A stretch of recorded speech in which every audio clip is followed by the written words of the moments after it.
Radhika BPL card बनाने वाले inspector के सामने गिड़गिड़ा रही थी। बार बार उसके पैर पकड़कर कह रही थी, बड़े साहब हम बहुत गरीब हैं, हमारा वो कार्ड बनाए दे, जे पे सस्ता सामान मिलत है। अरे गरीबी वाला कार्ड हम जिंदगी भर तोहार उपकार मानव। इंस्पेक्टर लगा था, अरे वो कार्ड तो गरीबों का होता है, तुम जैसे पैसे वालों का नहीं होता है। तुम्हारे पास क्या नहीं है? राधिका ने फिर जोर लगाया, साहब आपकी तरक्की होए, लड़के बच्चे बने रहे, तनिक दया कर दे। पर इंस्पेक्शन के लिए आए टीम का कोई सदस्य नहीं पसीजा और सब राधिका को पैसे वाली का खिताब देकर वापस चल गए।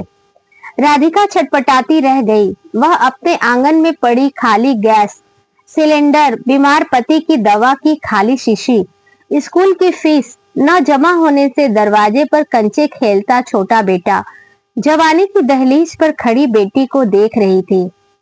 कल तक मालकिनों द्वारा दिए गए पुराने महंगे कपड़े, बर्तन, टीवी, फ्रिज आदि जो गौरव का अनुभव कराते थे, वही मुंह चिढ़ा रहे थे। अब वही राधिका अचानक घायल सिंहनी बन गई और दहाड़ रही थी।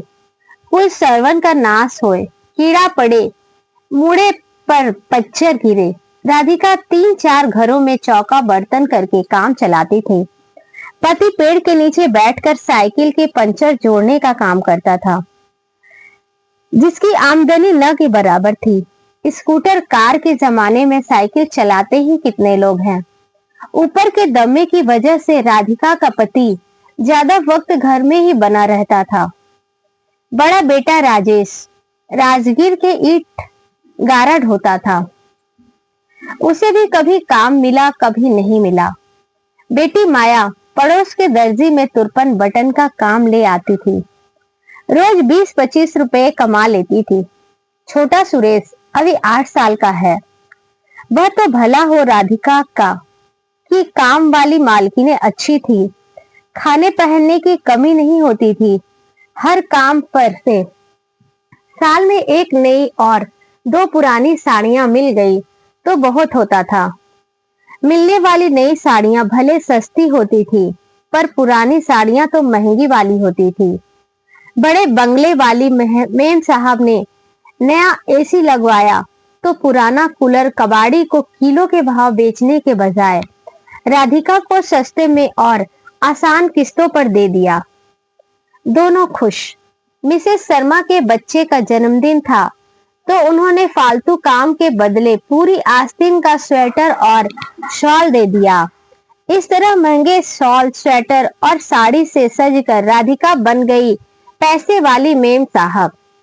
गुप्ता मेम साहब बड़ी गुस्से वाली है। वे नौकरी करती है। राधा 2 दिन देर से पहुंची, तीसरे दिन उन्होंने दीवार घड़ी पकड़ा दी। ऐसे ही काम पर से फ्रिज, टीवी भी मिल गया। बिजली के बिल की चिंता न थी। पूरी बस्ती कटिया मार कर काम चलाती थी। खाना भी हीटर पर बनता था। गैस तब के लिए बचाते थे जब लाइट न आए। गैस भराने के लिए ढेर सारे रुपए चाहिए थे। गैस भी तो महंगी हो गई है। इंस्पेक्टर को गैस दिख गई, भले सिलेंडर खाली था। माया का ब्याह नौकरी वाले लड़के से पक्का हो गया, सो नए जमाने का लड़का अपनी होने वाली बीवी से बतियाने के लिए मोबाइल दे गया। इस तरह राधिका के घर में देखने के लिए सुख सुविधा के सारे साधन थे। वह बात अलग थी कि फ्रिज में रखने को कुछ न था।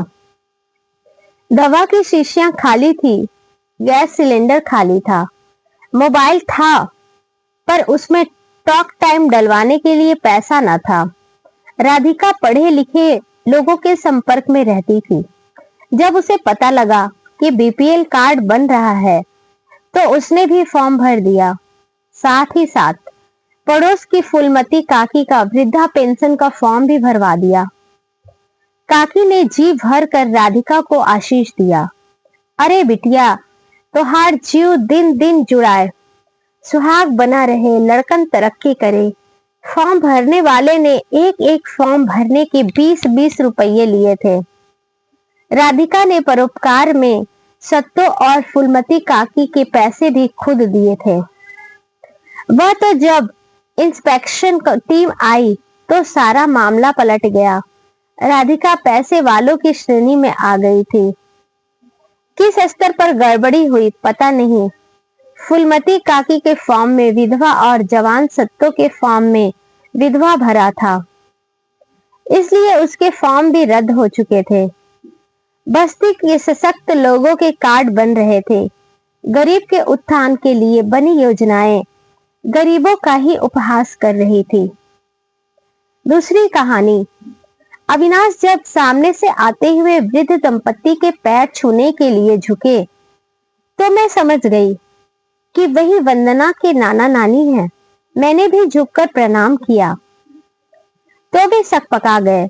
उन्हें बिल्कुल उम्मीद नहीं थी कि मैं इस शादी में आऊंगी, पर मैं समझ सकती थी कि वंदन को देखने के लिए उसकी आंखें तरस रही थी।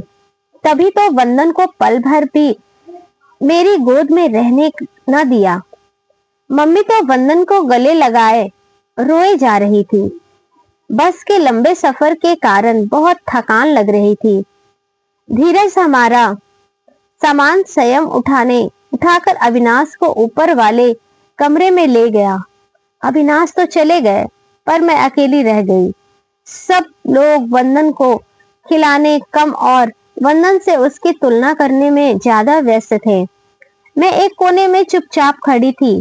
पापा ने शायद मेरी स्थिति भांप ली, इसलिए मेरे पास आकर बोले, अविनाश और कमरा ऊपर है, थक गई होगी, ऊपर जाकर जरा कमर सीधी कर लो। पर वंदन, वो भी थका हुआ है और भूखा है, मैं उसे साथ ले जाऊं? सवाल पूछते हुए मैं डर रही थी। कुल जमा 2 दिन के लिए तो आया है हमारा नाती, फिर तो हमेशा तुम्हारे पास ही रहेगा। जरा 2 घड़ी जी भर देख लेने दो, मम्मी ने पीछे से आकर कहा तो मैं चुपचाप सीढ़ियां चढ़ने लगी। बस के लंबे सफर के कारण बहुत थकान लग रही थी। धीरज हमारा सामान स्वयं उठाकर अविनाश को ऊपर वाले कमरे में ले गया। अविनाश तो चले गए, पर मैं अकेली रह गई। सब लोग वंदन को खिलाने कम और वंदन से उसकी तुलना करने में ज्यादा व्यस्त थे।